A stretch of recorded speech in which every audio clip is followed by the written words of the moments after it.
Welcome to Irby Electronics. This is Project 9, the darkness detector.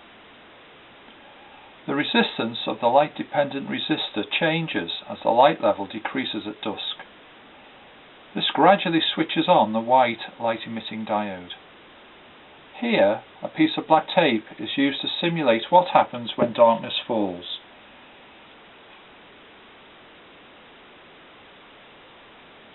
At dawn, the light level increases and the LED switches off. One 9-volt PP3 battery is needed to power this circuit.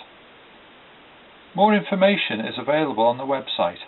Thanks for watching.